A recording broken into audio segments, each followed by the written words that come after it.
Even in space, the ultimate enemy is man. This was the tagline for the 1981 science fiction space movie Outland, starring the legendary Sean Connery playing a new sheriff who's arrived in town, determined to bring law and order and to stop those corrupting the system. The only thing is, the town in Outland is set on Jupiter's moon.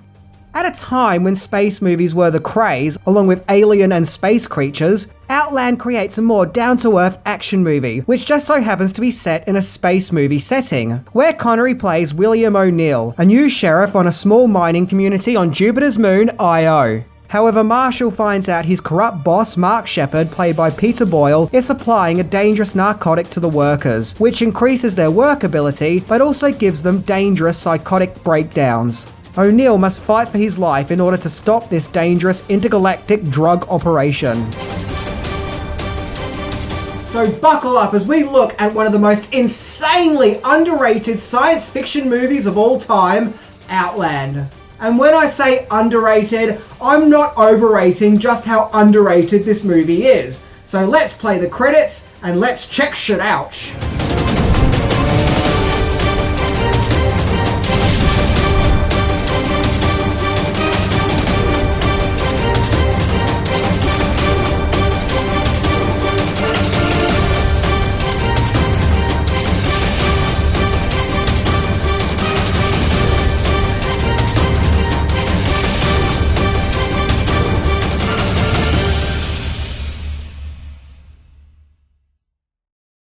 Number 10, a Western in space. Outland was directed and written by Peter Hyams, who I just mentioned a few episodes ago, as he also directed Stay Tuned, along with 2010 and Time Cop. When he first conceived Outland, it was originally a Western, set in the old cowboy days of the Wild West. He wanted to tell a story that showed how tough and hard those times were, and set his story in Dodge City, which was known as a wild frontier town in that era. However, Hyams kept getting told that the movie couldn't be made, as the Western genre was dead, on the account that it wasn't popular anymore. But what was popular at that time were space movies, thanks to the arrival of Star Wars and Alien. So Hyams simply changed the setting to a hard-working, drilling colony on Jupiter's moon, giving the movie more of an up-to-date setting that was popular at that time. It's been pointed out that there are many similarities between Outland and the 1952 Western movie High Noon, in which Gary Cooper plays a new marshal in town and gets abandoned by his team and must single-handedly stop a gang of evil criminals. Indeed, Outland is a Western in space. Only they don't have cowboy hats, but instead space helmets. Number 9, Alien without the alien. It seems that not only was High Noon a major influence over Outland, but also the 1979 horror space movie masterpiece Alien. Many people have noticed over the years that there are actually many similarities between the two movies. On a visual level, the two movies look very similar, in that they revolve around industrial intergalactic space mining operations of the future, and that the tech in both movies look oily, dirty, and lived in. And both movies were scored by Jerry Goldsmith. Both Alien and Outland never shy away from showing brutal violence, and both movies even start with a similar shot of the empty void of space, while the titles slowly emerge, where we hear nothing but soft, creepy, ambient music over the titles. In fact, I think it might have even been the same piece of ambient sound used for both movies.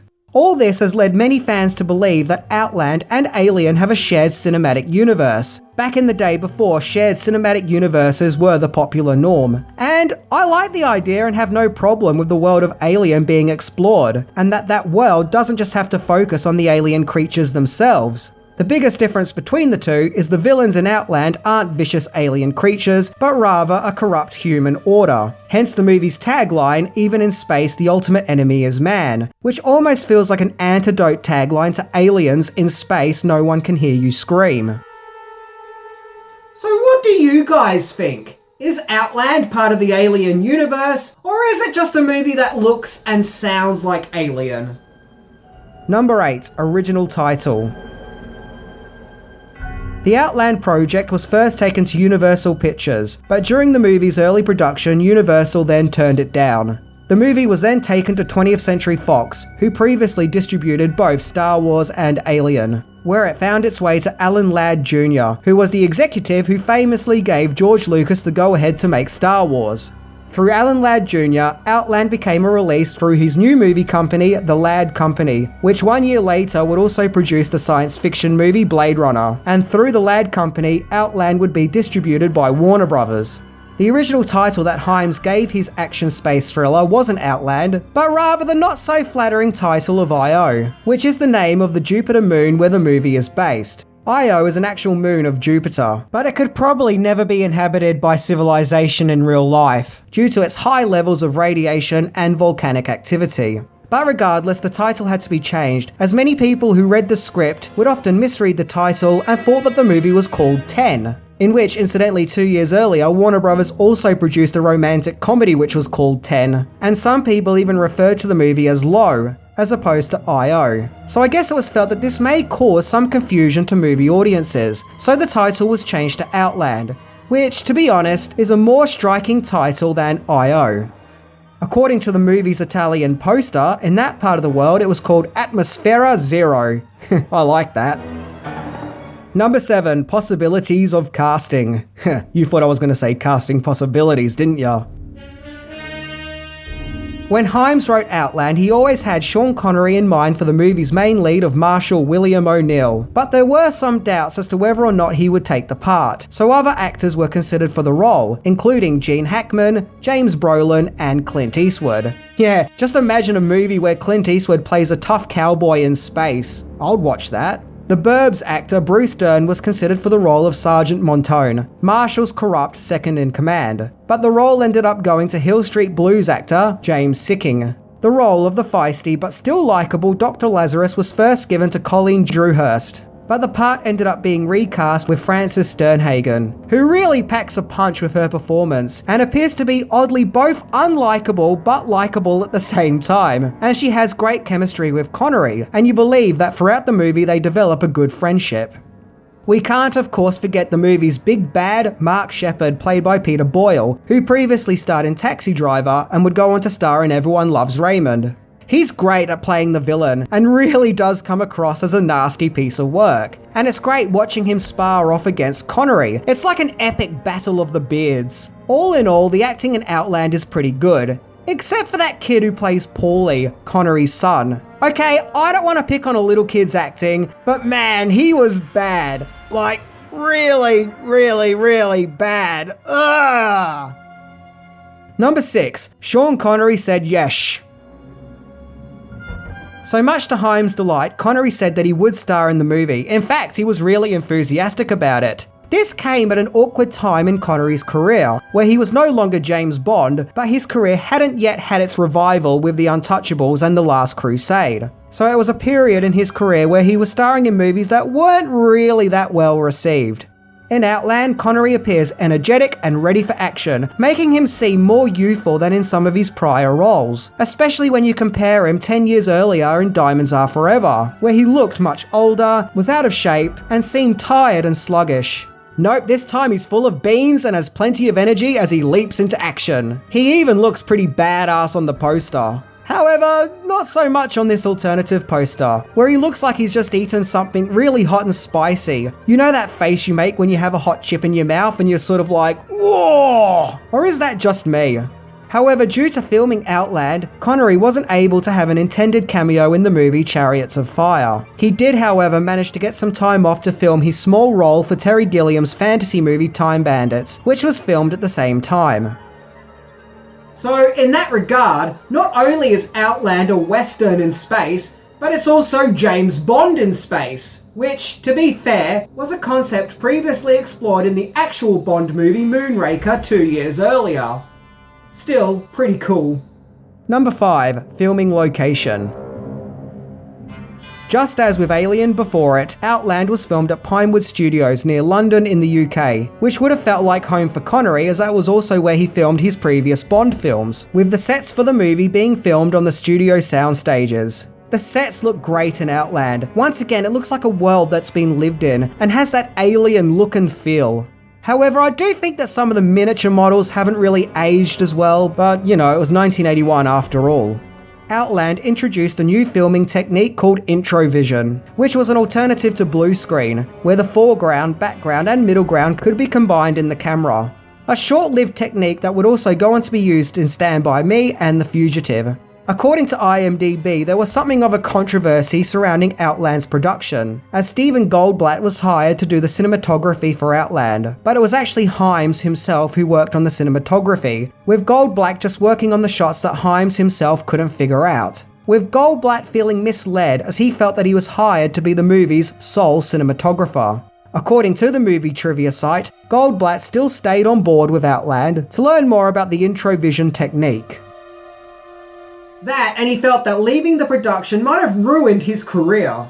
But, yeah, look, this is IMDb, which literally anyone can add and edit. So, just take it as that. Number 4, the music of Outland.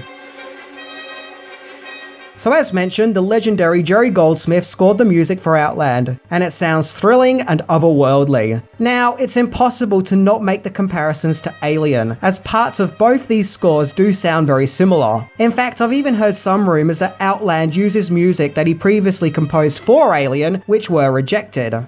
There are also some cues in the music that sound quite similar to parts of his score in Poltergeist, which he scored the following year, especially the intense moments. In fact, it could be argued that Alien, Outland, and Poltergeist all share similar musical themes and tunes, or as I like to call it, Goldsmith's thrilling trilogy of terror.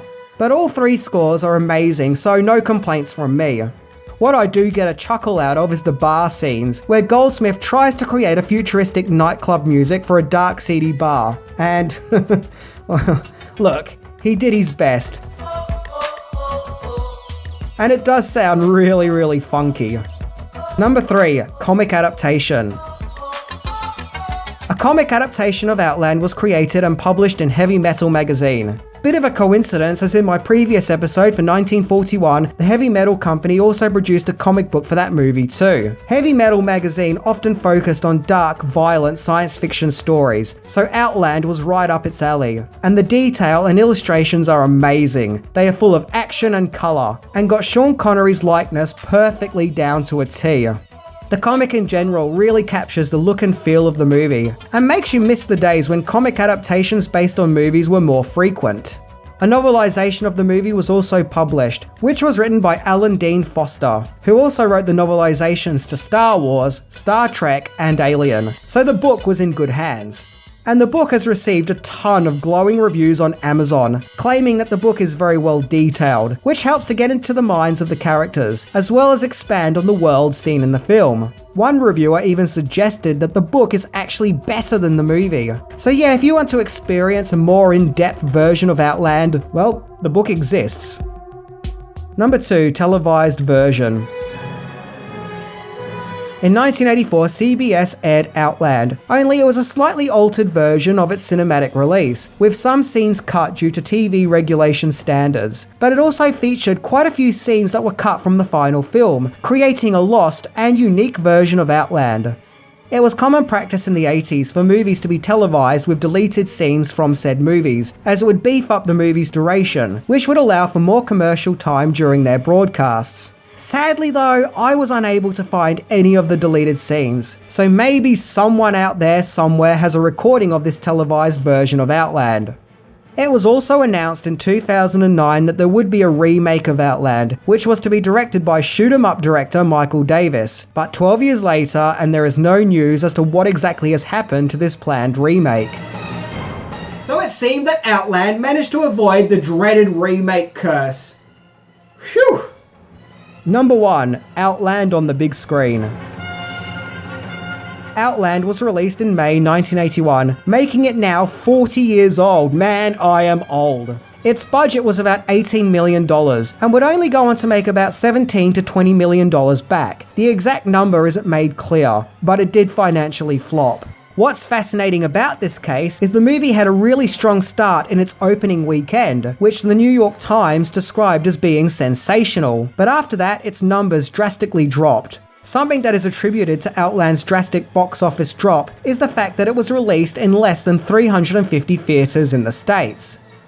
The reviews were actually pretty good. Everyone more or less made the high noon connection, with the Philadelphia Inquirer labeling it as a brilliant sci-fi western, and the movie was nominated for an Academy Award for Best Sound. So it seems that Outland could have been a box office hit, up there with Alien or even Raiders of the Lost Ark, which also came out in 1981. But it also seems that there was a lack of faith or trepidation in giving it a widespread release, which would lead to limited screenings in theatres, which is a shame as it never really got to reach its full potential. Outland's popularity would increase in time, thanks to TV broadcasting and home media releases, where it's gone on to become a cult classic, with its action and settings being praised, as well as Sean Connery's performance as the down-on-his-luck Marshal, who is out to prove that he does have what it takes to do the right thing, and to not be a product of the dodgy, corrupt system that he is a part of.